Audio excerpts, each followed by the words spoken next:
Coming up tonight, Valley Besenge, parts of Akwa and other areas in Douala have been heavily flooded due to the heavy downpour today, August 21, 2020, as it has hampered the activities of many city dwellers in the city of Douala.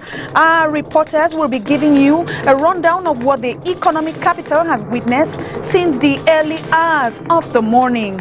Comfort Mande is the first deputy mayor of Konye Council, alongside others, voted into office in an extraordinary session in Kumba on Thursday, chaired by the senior divisional officer for Meme, Chamberlain Tuondong.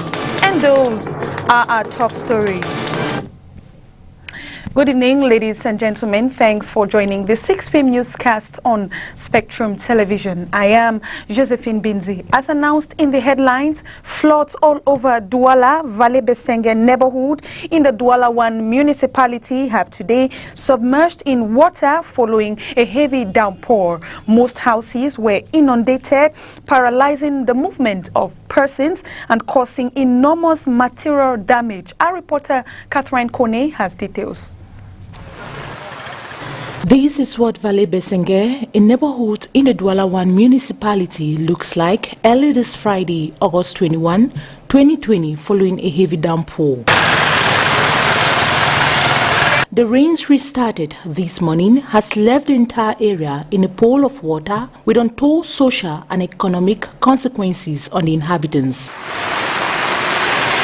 Due to the poor drainage system in this neighborhood, most houses could easily be inundated, thereby hindering the movement of persons and causing enormous material damage.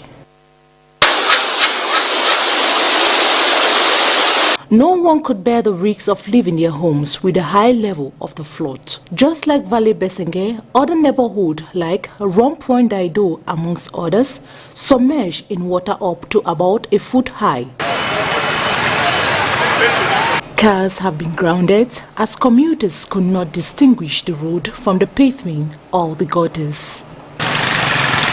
This has equally caused bike riders to drive through the pool slowly in order not to be a victim of the flood. Most parts of the city have been temporarily cut off from the others due to the inundation. The flooding caused by heavy rains have been blamed on the poor drainage system in the city of Douala. And we shall be bringing to you the effects of the rains in other parts of the city before this newscast ends. Medical experts have urged the population to maintain utmost hygiene, like the constant washing of hands before and after using the restrooms and before grabbing a bite, and even after interaction with people to help mitigate the spread of the cholera epidemic. Oni Ladonet has details. Having access to good and potable water is essential in the fight against the cholera epidemic. This is because these precious liquids serves several purposes. Je vais commencer par dire que tout repose déjà sur les mesures d'hygiène de base. I will start by saying everything depends on basic hygiene. Wash your hands before and after using the toilet. Wash your hands before eating. Wash your hands after greeting people. That's the first rule. After washing your hands, properly wash vegetables before consumption. For example, fruits, vegetables, and drink clean and potable water. The water we use in drinking and cooking has to be good and potable water. Maintenant, l'eau avec laquelle on prépare doit également être une eau potabilisée en quelque sorte. However, for water to be used, some conditions have to be met. Rendre une eau potable, on peut avoir une eau potable directement, disons l'eau déjà qui nous vient de la Société des eaux, mais ou alors si nous n'avons pas la possibilité d'avoir cette eau, on peut avoir notre filtre à la maison que nous devons bien entrer. For potable water, it can be mineral water. Or if we don't have the possibility to get that, we can have our filter in the house. That will be well taken care of. We also have other ways to make sure water is clean. We expose it to heat, boil it and filter. For those who can't afford a filter or buy mineral water, or those who are living in areas without good and potable water, they can boil the water. Ou bien les gens qui vivent là où n'existe pas de l'approvisionnement en eau potable, ils peuvent eux-mêmes chercher à potabiliser les eaux par des moyens dont je venais de citer. Since January 2020, Cameroon has been plagued with a cholera epidemic, with Littoral counting more than 790 cases with over 44 deaths. The most touched zones in the region are the health districts in Nilong, Japuma, Bonasama and Nubel. And we take you to the southwest region, where Comfort Mande is a new first deputy mayor of Konye Council, and Mrs. Electa Manda, the new second deputy mayor in the Kumba 3 subdivisional council. They were voted into office in an extraordinary council session in Kumba, chaired by the senior divisional officer for Meme Division, Chambaling Tu Ndong. Catherine Kone has details. The Kumba 3 Subdivisional Council and the Konye Council in Meme Division of the Southwest region now have new deputy mayors. That you bestowed on me, and I pray that the expectation I'll meet up to. Thank you very much. Very happy for this opportunity they are giving to me. I will work hard with the mayor. I will never disappoint everybody.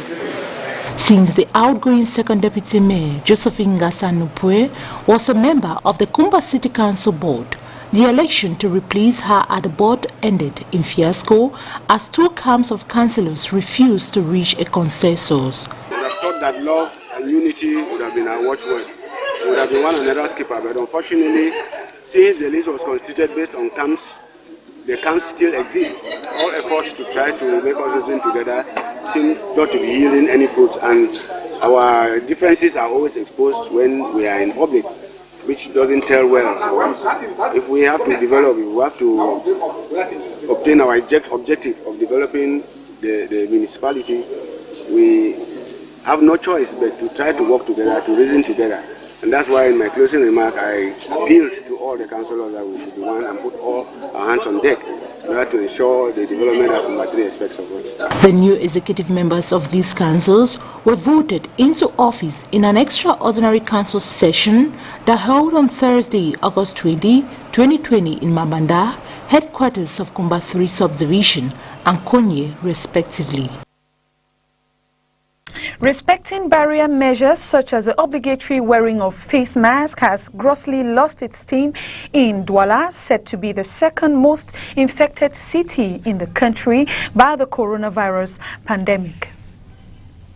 The compulsory wearing of face masks as instructed by the government and the World Health Organization to mitigate the spread of COVID-19 is gradually losing its steam. Douala being the second most hit city, some persons could be spotted without face mask. I feel uncomfortable wearing it. I don't breathe well, but I have it in my bag. But unfortunately, since it's not really obligatory, I walk freely without it. I'm in the habit of wearing my mask. I didn't wear it today because sometimes I feel suffocated. I have problem breathing. Though not respecting the barrier measures, the inhabitants affirmed on the existence of the dreaded disease. The mask that people put on, or quarter the mask, is just because we are afraid of the sick. But whatever you do, God is the master of everything. So pray for God that God is the one who takes care of us. COVID-19 is a disease like any other disease. If someone contracts it and dies, it means it's his time. Despite the relaxation of barrier measures, the government has been constant in raising awareness and calling for the compulsory wearing of face masks by all. Elements of the National Gendarmerie Legion have apprehended 3 suspects accused of having robbed a Cameroonian of goodwill in his car. The suspects presented themselves to be members of the police corps, and they apprehended him on their way to Douala. In the course of their journey with the victim, he was lured to a drinking spot where he was offered some soft drinks while they offered to fuel his car. That was the tactic used to rob him of his vehicle. Let's now listen to the victim as he tells us how his vehicle was recovered. Today I'm excited because I lost my vehicle, and it was through circumstances that no one will really appreciate it. I did good to someone, I helped someone, and at the end of the day, he had to steal away my vehicle. And I want to thank God today because the vehicle is back. I want to thank God today for what the colonel, the adjutant, and all the gendarmerie they did. They worked hand in toe for the vehicle to come back, and I really praise God for them, and I praise God for what He has done. Thank you very much. On our international page, Europe says it will impose sanctions on Belarusian officials involved in vote rigging and in the violent crackdown on opposition protests following the disputed August 9th election. Incumbent Belarusian leader Alexander Lukashenko claimed victory with 80% of his vote. The US and the EU say the vote was heavily rigged. Details with the VOA. The threat of further violence looms over Belarus. Alexander Lukashenko has told security services to clamp down on ongoing opposition protests, which have been building across the country since the August 9th presidential election. Europe offered its first policy response Wednesday. We stand firmly behind the right of the Belarusian people to determine their own fate, and the EU will impose shortly sanctions on a substantial number of individuals responsible for violence, repression and election fraud. Yet in reality, Europe has little leverage, according to analyst Mark Galliotti. Europe has neglected Belarus for so long that we have very, very few levers. We were, precisely because we wanted to encourage Lukashenko's flirtation with us and therefore his challenging of Putin and Moscow, we were prepared to a considerable extent to turn a blind eye to the fact that we had this brutal and ugly dictatorship within Europe. And that leaves us now with very few options. Forefront in European minds is the risk of repeating events of 2014, when Russia invaded Ukraine following the overthrow of President Viktor Yanukovych. There is a dilemma about how much to push the process through without risking a Ukraine-style new confrontation with Russia. So Europe must tread carefully, says Galliotti. The worst possible case would be if they made it look as if somehow the European Union was trying to woo Belarus and bring it into its camp, because that might trigger a disproportionate response from Moscow. So at the moment, I think actually the European Union, in a way, has it right precisely by sticking to essentially symbolic gestures. I call on you not to recognize these fraudulent elections. Belarus's main opposition leader, Svetlana Tsikhanouskaya, fled to Lithuania after the election. She has implored Europe to offer political support. When there is a new government, and let's face it, Lukashenko may not fall this week or this month, but he is going to fall now. I think the end of his regime is now inevitable. Europe should be ready to provide whatever assistance it can when that happens. Analysts say a continuation of the violent government crackdown on the protests in Belarus would likely intensify opposition demands for a more powerful response from the West. Henry Ridgewell for VOA News, London.